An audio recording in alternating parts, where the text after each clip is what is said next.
Say, man, welcome to another episode of the People's Podcast. Today we got Latoya Tennille. Latoya Tennille, Comedy Club. I'm blessed and honored to be here. I call this the Memphis Queen of Comedy. You can call it, but that's what it is. Yeah, that's what it is. In other words. Oh yeah, for sure. I'm proud to be here. First of all, if you don't know who Latoya is, I'm gonna let her introduce herself to y'all. Hey y'all, so I'm Latoya Tennille, comic. I am an actress, a playwright, a comedy club owner, a mentor. I can do everything and anything except get a man. It's coming. God got you. Best Yes. believe. God did. Either that, I'm gonna switch teams. Yeah. One or the other. So I want to take it back and got to shed some light when you said comedy club owner. This is the first female woman-owned comedy club in the state of Memphis. In the city of Memphis. And also the state of Tennessee. We can go and put it in there. Yeah. The state of Tennessee. Yeah.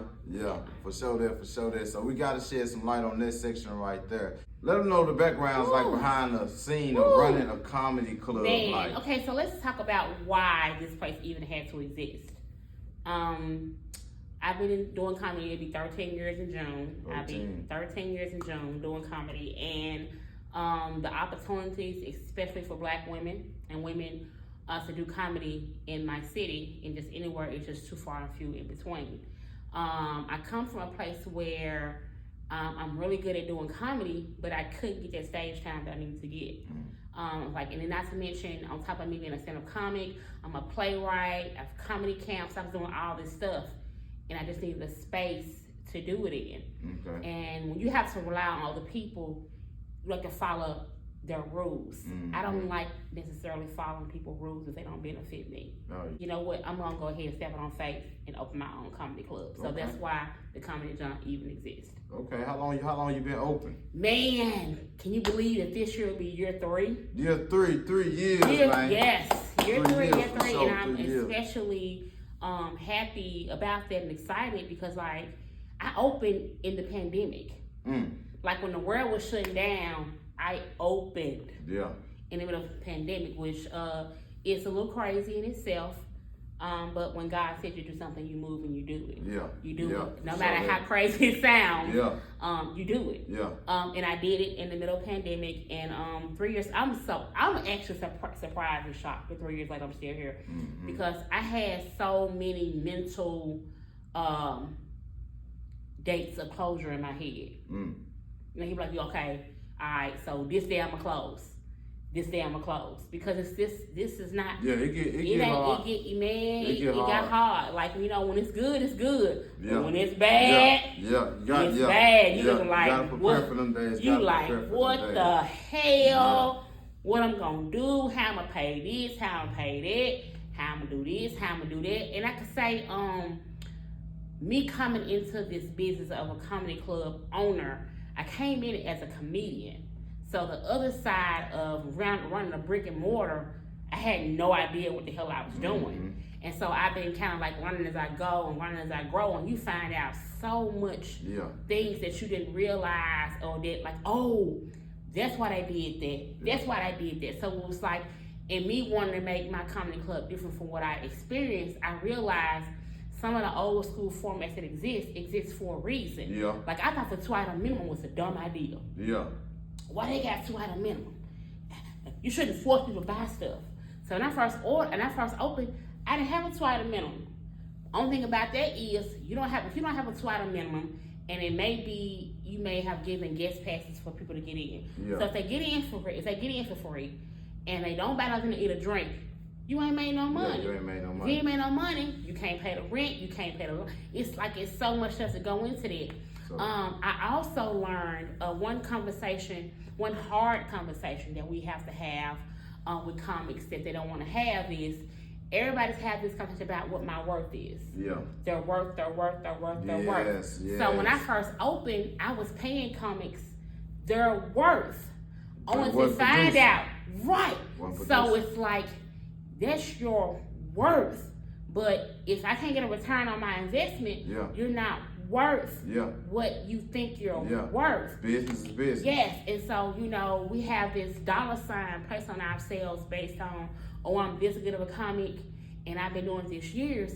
But if you can't get people to come see you, then it's a problem. The proof is in the pudding. Man, so I'm booking comics and I'm paying them their worth, plus hotel room, and I'm literally digging myself in the hole. I'm digging myself in the hole. Yeah, and that's what business is about. You know, you just finding your way, and I call it a machine. We got to build a machine, you know, to survive in this time, to produce for us. You know what I'm saying? So I've been in business myself, you know, probably 7 years. You know, so I know a lot about the business. Even back then when I was doing the comedy shows, I had an upper hand a little bit because I had already knew the structure of business. So when I came in, my folks like, who is it dude? When he throwing a comedy show, you know, and I was just going like you say, well, God say move, you move. Yeah. And like I say, I remember times like y'all used to come down there in Little Rock, you know, 3-4 deep and tear it up. You know what I'm saying? So when I started, I had no idea like it was gonna reach people in Memphis, Dallas, Oklahoma. You know what I'm saying? So that was that eye opener to me, like, hey man, you got something going on. Right. You know what I'm saying? And now, even we fast forward 7 years later, and I'm like, now I come visit your comedy club. And you know, and it's so, you know, it's so exciting and it's so like really cool that like I get hit up by comics near and far. Yeah. All the time. And I think that's just so like dope that like everybody wanna come here. Yeah. Like, oh man, it's cool, y'all. I'm like, oh my God, I'm excited they wanna come here, but at the same time I'm sad, but I'm like, yeah, I would love to bring you here. However, I can't afford you. Yeah. Right. And that's an honest conversation that I'm not like, hey, I would have you. We on the way. Just give us time. Right, I can't, you know, I'm looking forward to that day. And shout out to the comics. I appreciate the ones that really be like, all the comics. Be like, hey, you know what I'm saying? Just let me come. I ain't, you know, they just want to be here. They just want to be a part of it. They just want to support. They just want to sign the wall. It's home. Like this, you know, when I put this brick wall behind here, I did not realize that it would be the big deal that it was. Everybody want to sign this wall. Yeah. This wall is a big deal. It's history. You know, everybody want to be able to say, I signed that wall. I signed that wall. Think about it. First woman, comedy club. You know, you don't think about it like that when you're doing it. It ain't until you sit back and you step back and you like. You just following your purpose. See, when you get caught up in following your purpose and move when God tell you to move, you don't have time to look back. Right. You don't have time to look back. You see what I'm saying? You just move, and that's how I do. And people like, man, you really this thing. And I'm like, man, I'm just moving. Right, and you know what's crazy? People don't understand constant move. Like, it's like, I know sometimes when shit happens, shit go down, and it looks, some people think things don't affect me. No, it affects me. I just got shit to do. Yeah. Like, I ain't saying that it ain't bothering me. Because when I'm alone with myself, I have to deal with it. But in the meantime, between time, I got shit to do, and I can't get nothing done. Dwelling in oh, woe is me, man. Fuck that shit. Like, okay, you know it happened. Cool, I bet. Let me move on. And I ain't saying me moving on I ain't bothered, but I got stuff to do, and that stuff can't get done if I'm sitting, if I'm still. Exactly. If I got to constantly, like I'm always thinking on the next move, the next show, the next this, the next that, because once that's gone, okay, what's next? What's next? Gotta keep the train going. Yeah, like what's going? Okay, what we doing next? Because I can't get stuck in a moment, because that moment will pass you by. So and then what? Okay. Since you said, well, you started saying next. What's next? I'm gonna go ahead and say it because I've been watching from afar. You know, what's up with these big plays just popping up? Man. You got Latoya name written all over the front of it. What's crazy about the plays? I accidentally wrote my first play. Accidentally. Okay, so my first play was actually called What Do the Woman Do with Christmas? Right? I'm gonna tell you how I accidentally wrote a play. So when I used to have a show called LOL Memphis. Okay. And LOL Memphis was a sketch and improv show. It's kind of like Wildin' Out mixed with whose line is it anyway? Okay. Mixed with a living color. That's what it was. Well, each show would have a theme, right? And the theme, we would start with one thing and we work our way to the end. This particular year is Christmas time. And I want to do a Christmas LOL Memphis show. So I'm thinking, okay, I'm going to do what do I want to do at Christmas.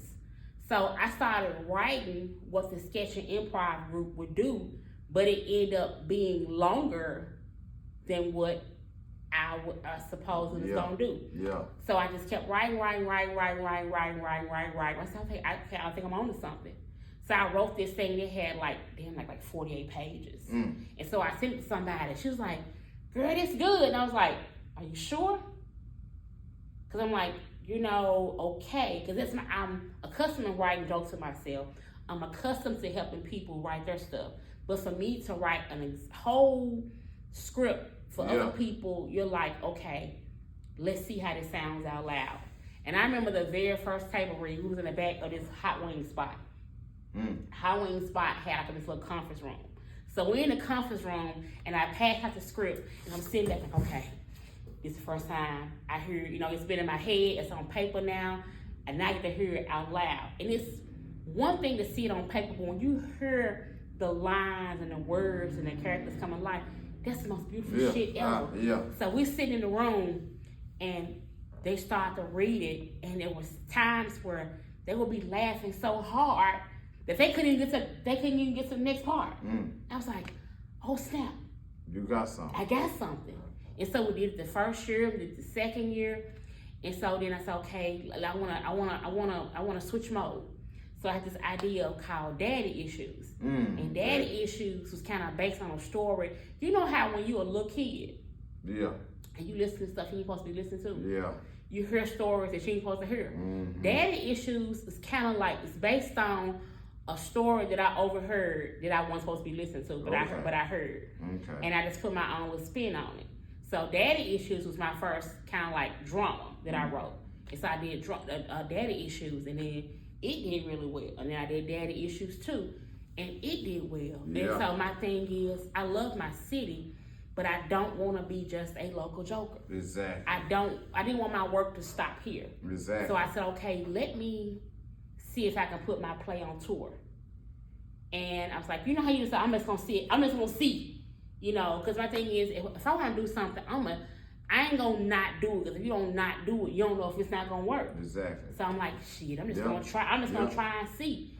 And I pitched it to my cast and like, okay, y'all, this I want to do. Like, shit, let's do it. And it's. Let me tell you something about me. We talked about this earlier. It is very important to make relationships. Yes. It is very important to make good relationships. 100%. Because I feel like if I didn't have those relationships, I wouldn't be able to go on tour. You wouldn't have had a cast. Because the thing about it is that, I have a comedy festival that I've been doing.